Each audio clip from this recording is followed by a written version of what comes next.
All right, everybody, welcome out to the 2023 Formula Drift Season 20 press conference. I can tell you unabashedly that Season 20 is our most ambitious season to date. Following the tremendous growth we had in 2022, Formula Drift has committed to spending over $500,000 in new funding for projects above and beyond the normal scope of operations.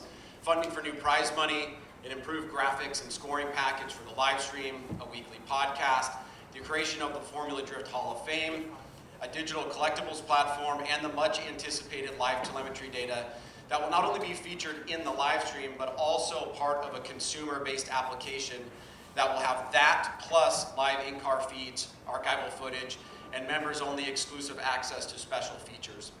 We are loosely calling this platform FD Unlocked, and the start to launching that is today as we test and develop the streaming interface and the transmission needed to unlock all the unique aspects of this application. All of this, in large part, is not to settle on what the past 20 years have been like, but to invest and plan for the next 20. To my left, we have an unbelievable group of the world's top drifters. We invited Vaughn in. I didn't know if he was going to be here or not. I kind of scripted a little bit of this, Vaughn, so I'm going to have to go off the cuff for you. No problem. 2010, 2020 Formula Drift champion, the second most winningest driver in Formula Drift history. Many people call him the modern day Carroll Shelby, though I think he's much better looking. Vaughn Gittin Jr. Thank you, Ryan. I appreciate that. He has faced these concrete walls here in Long Beach and had one of the scariest crashes in FD history, only to have the mental fortitude to come back, face those demons down again, and win this very event just last year. He was the third-ranked driver in 2022. His name is Ryan Turk. The saying self-made should probably be tattooed on his body somewhere, as this next driver is the ultimate example of doing something by yourself from top to bottom. He was the most dominant driver last year, and he did it with grit and a competitive fire that is unparalleled. He really seems to only be at the beginning of what will be a Hall of Fame career, and while he did not capture the championship last year, it seems as if the future holds many more than one carbon fiber cup for this driver. He was a runner-up in the 2022 Formula Drift Championship. His name is Matt Field. What we see to his right is the most winningest driver in FD history. 18 wins. He has accumulated 6 more than his closest driver, and he has amassed those wins in a shorter time than any driver in history. He is a 3-time champion, and should he get a 4th, he will widely be considered, I believe, to be the GOAT of Formula Drift. His talent is only matched by his sincerity as a person, but when he hits that track, he smashes everything like the hammer he is named after. The 2022 Formula Drift champion is Frederick Osbo. Finally, we end with who many people consider to be the world's greatest drifter. Having conquered every championship in the international world, he set his sights on FD in 2017, and not only won, but dominated in such a way that the entire series was lifted on his back. He is another who were he to wear a win another championship could easily be considered the greatest of all time in FD. And that is one of the reasons why the 2023 season is so compelling and appealing. Will he do it in a new chassis, with a new team and a new tire? Or as the rest of the field caught up to the driver who dissects his opponents like a surgeon with a scalpel? It's pretty easy to see that is why they call him the Machine, 3-time Formula Drift champion, coming back for Season 20, James Dean. All right, so now with that out of the way, we'll begin the press conference. We want to open it up first to any of the media that are here for questions, and then we will also pump a few questions in of our own from our media representatives. There are microphones. We have one. Yeah, okay, here, I got it. It's me, my fault. Microphone here.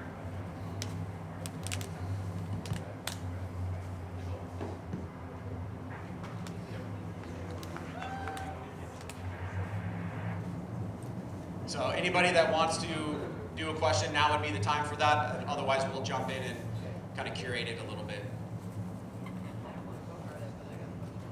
Get that mic, baby. All right, let's go. gonna help me with my research. I don't have to find all you guys. Vaughn, let's start with you. I think maybe most people already know what rounds you're doing, but if you could please tell everyone the 4 rounds that you're doing this season again. Yeah, I'll be doing, obviously splitting cars with Adam, who will have his own livery when he runs, and I'll have mine when I run. I'll be doing Atlanta, Seattle, Utah, and Irwindale. Do you feel reinvigorated I coming do. back? Yeah, I do. You know, last year, I haven't really talked too much about all this, but in 21, after winning the championship 22, it just took a bit more for me to like get to where I need to be, and it wasn't that natural passion. And I questioned whether like the fire was burning out for the sport at a competitive level, or if it was just, all the things that I had going on outside of this world. And so I decided to take a step back. It was a very fun, new experience being on the sideline, admiring my team, admiring our drivers, and I just missed that being with the team, those battles.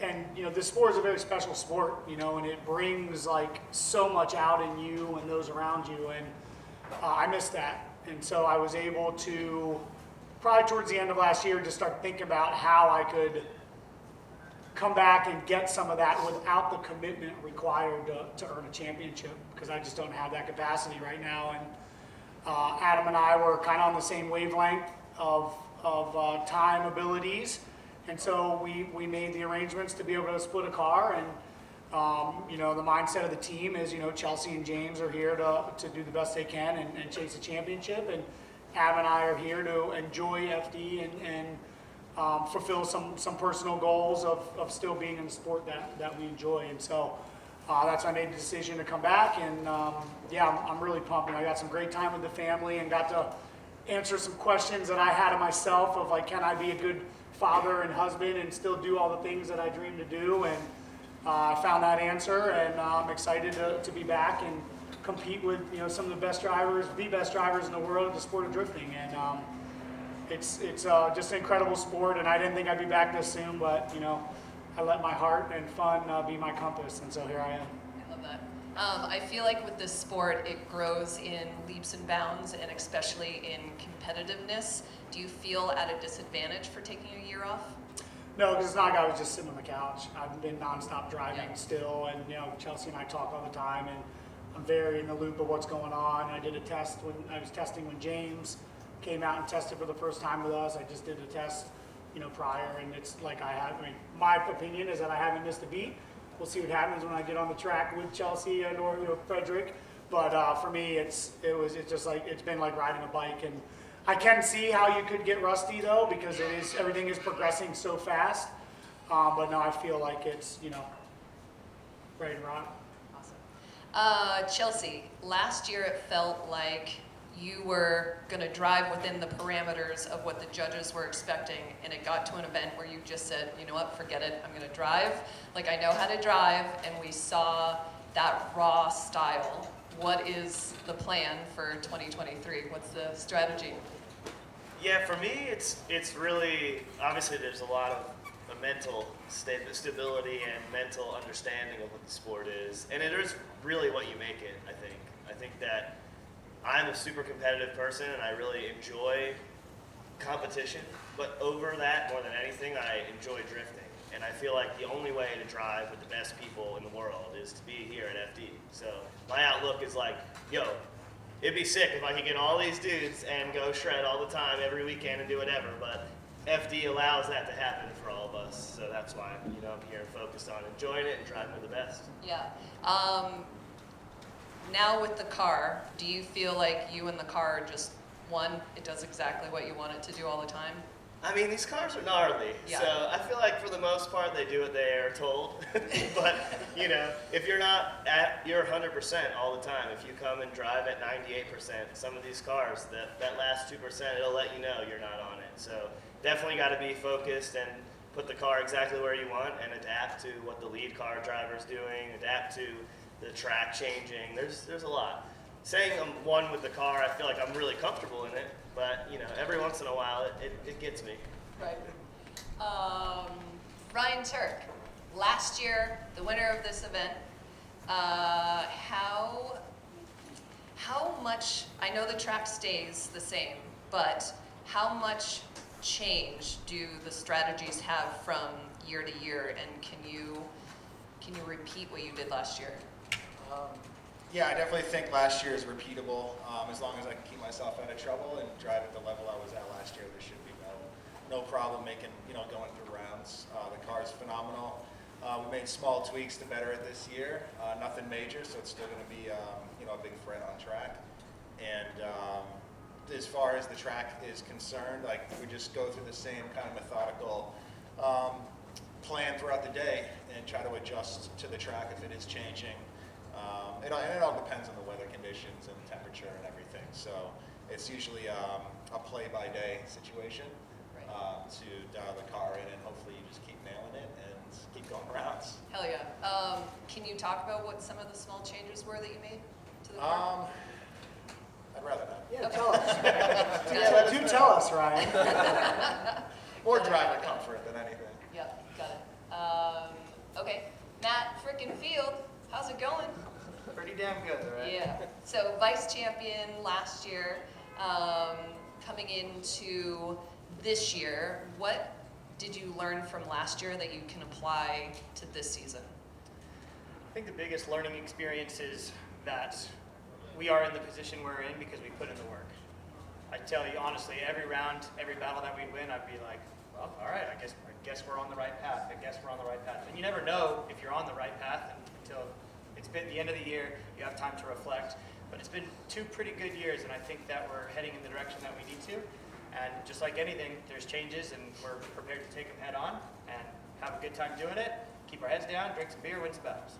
Love it. And I think, was it last year you decided to kind of change your mentality too, and you're just like, I'm taking this too serious. You took a step back and kind of reassessed, and the whole thing was to have fun last year. Is that kind of the plan coming forward with 23? Absolutely, and it's not just show up at the racetrack and tell yourself, I'm here to have a good time. It's like my entire life was so fun. It was the best year of my life last year. I got married, bought a houseboat, way too many jet skis, raged my face off, and went out on boats and did backflips off things and actually enjoyed life. And that was the first year basically that I've ever had the capacity to do so outside of just going to the racetrack. Focus, focus, focus. And I think it helps because when I showed up here, I was way more relaxed, maybe a little bit groggy and tired, but hey, I had a good time the weekend before, and I'm just going to continue that mindset into the race weekend, and I think it showed. Love that. Frederick, how are you? Good, good. One of our 3-time champions, coming into Long Beach. I know that you really love this event, or I think we've talked about that before, but this is really, really challenging. How do you step into Long Beach knowing that those walls are right there and knock the rust off immediately? Well, I'll be honest, it's a pretty treacherous place. I like to come here a week prior and just cruise down the track, and I did that last week, and there was a couple of guys playing soccer on in turn 10, and there was a guy sleeping in turn 9, and I just try and get a look at the track and see if conditions have changed, but they're pretty much the same every year. And I always compare this track to a pinball game. You have a blind entry and you're bouncing off the walls and you're just trying to make it through unscathed. And I might have said I love this track, but there's always also been moments where I've hated this track. And I'm trying to keep a level head, and speaking to what Ryan said, I'm trying to just stick to a methodical plan of going through the weekend. Right. Perfect. And James, welcome back after 3 years, 3 seasons away. We're so excited to have you back here. Thank you very much. Yeah, of course. So with the Fun Haver team, how are you feeling in the RTR so far? Yeah, it's brilliant. It's honestly a dream of mine come true. Ever since leaving in 2019 on like a high of 3 years, that blew all of my expectations that I ever dreamed of. You know, we were planning to come back again in 2020, but COVID changed that, and plans changed within the team with Worth House, and we just got to focus on trying some new things. But honestly, I always felt like, you know, I'm drifting, 16 years now, but FD has been a dream of mine since I was a kid, since I started. So when I left, it was, I kind of felt like something was missing. So myself and Vaughn have been speaking for quite a while about maybe someday, one day, doing something. It'd be really cool to make it happen if it was possible. And the stars kind of started to align, and yeah, we managed to make it happen. So it's a dream come true. It's a brand new car, brand new team, but I must say all of the guys are so welcoming. Like, I really feel at home, like, because I'm putting pressure on myself because that's just natural. Like, you know, any of us here, sitting here, we all want to win. But you have to be realistic. It's a new car, it's a new challenge, but yesterday was the first time we tested in the car, and managed to feel quite at home towards the end. So every lap I do, I'm getting more comfortable, and I'm just going to try to enjoy it. I can't wait to do some laps here because this is my favorite track in probably the world. So I'm excited. All right, at this point, I'd like to welcome up Johnny Wong from the ID agency to curate the remainder of the press conference. And if you do have any questions, just flag us down and we'll give you a mic. Okay. James, coming back after 3 years away, how do you rate your chances of winning a championship this year? Yeah, so I guess we just have to, you know, I haven't tried the tandem in this car yet. There's a lot I have to learn, but so far it feels pretty comfortable, but obviously it's a totally different car. It requires a different driving style, but the team have really worked on making me feel at home, so it's ride and drive. It has a sequential gearbox, which is what I'm used to in my own cars previously. And with every lap we do, we feel more comfortable. So I feel like, you know, as I said, we all kind of want to win, but we got some insane talent, huge. I think everybody's at their best at the moment. There's nobody really in new cars. People feel comfortable, and I think it's going to show some of the best drifting FD has ever seen this year. So, you know, we're all going to try our best, and we'll see what happens in a few months.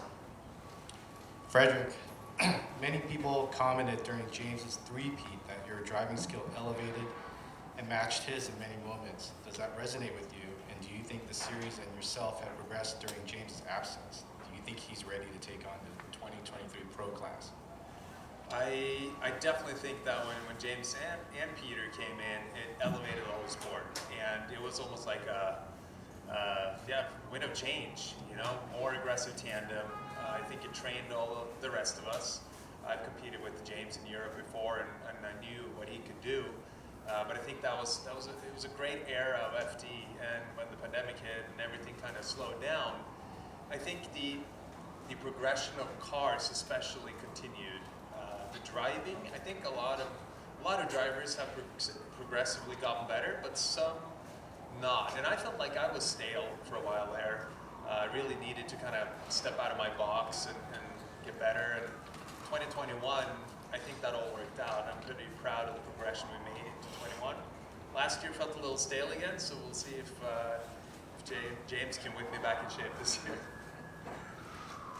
Matt, you were clearly the dominant driver last year, and it seemed inevitable you'd claim your first title. Can you share your thoughts on last year and what you'll need to do differently this year? One thing different, that's all, really, right? Man, there's a lot to live up to, there's a lot to look forward to, but I think at the end of the day, it's a cliche, but you really have to take it round by round, and if you break that down, you have to take that battle by battle and then break it down even further, and this is where I think about it, where my mind goes, is lap by lap, and making good decisions on a regular basis. That means outside of the car, inside of the car, within the team, within yourself, what you decide to eat, when you decide to eat, when you decide to work out, making good decisions on a regular basis. So I just tried this off season to make more good decisions, and I'm going to just try to make more good decisions in the car this season. Ryan, despite a big crash a few years ago, Long Beach is still year-round. You had P1 in qualifying and won here last year. What do you love about this track, and how can you carry that momentum into the rest of the season? It always feels like a fresh start coming back here. Energy's high, new cars, new drivers coming in, old drivers coming back. There's just a lot going on and a lot of hype around this event, and everybody feels the same way with the high energy, and it makes you dust the rust off pretty quickly and get right into the swing of things and want to start the season off on the right foot. For Vaughn and or James, how did the opportunity to have James join RTR come about? Did you call him out of the blue? Was there a more involved process behind the scenes? I've been a big supporter of James, since the day he came. I remember that 16-year-old boy that showed up to Irwindale, and he and I hit it off, pretty well. And I've just over the years, grown a relationship with him and his amazing parents and his whole family, really. And I've just always admired his passion and skill behind the wheel. And we had spoke, I would say it was probably 2020. We met in the UK at Goodwood, at Speed Week, and we sat down and talked a bit. And at that time, we were already in direction with Adam, and I was still very hot and heavy in competing, and so I didn't really see a path for it then. But we both expressed, our interest. He expressed that if he comes back to FD, he'd like to come back with us, and I expressed that we would love to have him, and let's keep the conversation going. And as time progresses and the universe plays out, it just everything aligned perfectly. And the partners were excited. Obviously myself and Adam had decided Adam decided to take a little bit less time, and I decided to bring a little bit more time back. So it was really just as simple. Well, my team won't say it's simple, but it's as easy as figuring out how to build a new car and put the program together. And so we had two willing parties, right, which is usually the challenge, but we wanted that, and the momentum and energy went that way, and here we are. And it's extremely exciting to have James back in Formula Drift as a whole. I'm excited, as a team owner and competitor, to have him on our team. I'm excited to see he and Chelsea push each other, and the results of Adam being on that team with them, and see his continued progression. And so for me, it was a big move from a lot of places, but overall, we feel the excitement around it, and I'm here to watch these guys get nuts. James, what's the RTR dynamic like so far? Are you getting along with your new teammate, Chelsea? Honestly, it's easier than I could have imagined. Just talking with them, even we have a call once a week. We're chatting to all the team members behind the scenes, and it's just really welcoming. We're having fun with each other. Nothing is too crazy serious so far, and I feel really at home already. I'm excited to. The team have worked really hard to put this car together for me, especially building it right in drive, and took on a big challenge. But they managed to do that, and I'm looking forward to putting down some good laps, and as we get used to it, hopefully making them all proud. Chelsea, on the flip side, what's it like being James's teammate now? It's been a while, and it's really cool. I'm really excited to see what he can bring to the team as well. He's already helped us with things and solved some issues that we've had, and I've been working through in the past.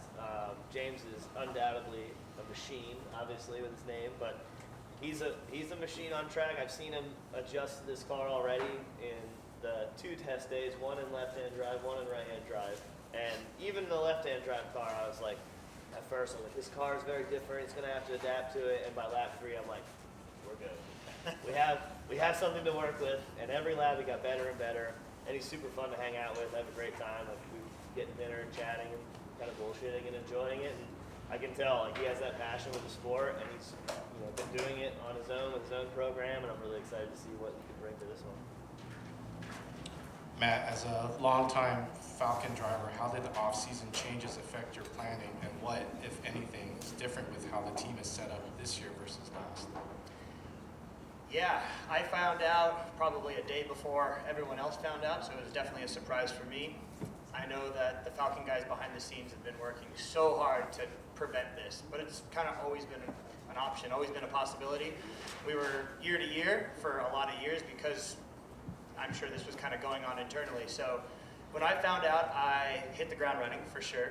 didn't even have time to be sad or feel bad for myself about it. Started picking up the phone, making the phone calls, and within 30 days, super thankful for this, we were able to lock down a title sponsor and some tires. And that, to me, is unheard of. Like, I would have never believed it. When I first hear the news, I'm like, that could be a wrap. You know, you're really not even sure who will have you, who has the budget, who has the capacity. Don't even know if the tires exist in the world to run a full season, so who knows? And on the internal side, it's funny because everything is different. And like, my life was teal and blue, everything. A Christmas gift from somebody who's probably teal and blue. Like a phone case was probably teal and blue. So have to get rid of everything, and like the team shirts, oh, it's not a big deal if that doesn't show up because they can just pull one from last year because it's pretty much the same. All of that had to get changed over. The stickers in the shop that's seen behind on your Instagram stories, those need to get changed over. So we're still finding things and still uncovering things that were teal and blue and getting them switched over. And it's going to be a learning experience on the tire itself. But so far, honestly, I threw those things on the car and hit the ground running. I'm very happy, and the GT Radio family has welcomed me with open arms, and Mike and the team have been like, they prioritized me more than I could have ever wished. So incredibly thankful for that, and I'm going to do my best to perform for them because I know they want to win a tire championship just as much as I do. Vaughn, with all these all-star drivers on your team, does RTR have what it takes to win another championship? And who do you think might be holding that trophy at Irwindale? Be careful. That bike's dead. Yeah, I mean, look, we're always evolving as a brand, as a company, as a team. But the one thing that we have plentiful in the pack is passion. And that has been the key to my success in everything I've ever done. I fully believe in the team that we have here, the drivers, the crew members, our recipe of partners, the products we use. And we have every decision we make is with that belief to be competitive out here. And so I have full belief. I think that James and Chelsea both have a great championship or a great opportunity at the championship. And I'm certainly not going to just predict one of them, but I'm excited to see it unfold regardless because I know everybody's bringing it this year. You know, it's 20 years of Formula Drift. It continues to get better year after year after year, and that is a result of all the teams and their passion. And so we're along for the ride at some level and controlling the things that we can in the meantime. Okay, final question to everyone. You can't pick yourself, so who are you picking as the 2023 champion? That would be a foolish thing to answer aside from yourself. I could pick because I'm not even in the running for it, but I'm not doing that. But if they say another name, then they're automatically, subconsciously Putting that out there. quitting that it's not going to be them. Go ahead, guys, pick it. Is it going to be you? Osmo, is it going to be you? Are you going to win a championship, or is it Matt Field? Which one?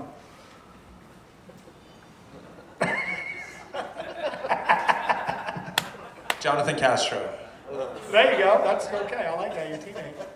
Chelsea DeNova. Oh, all right. It's your time, man.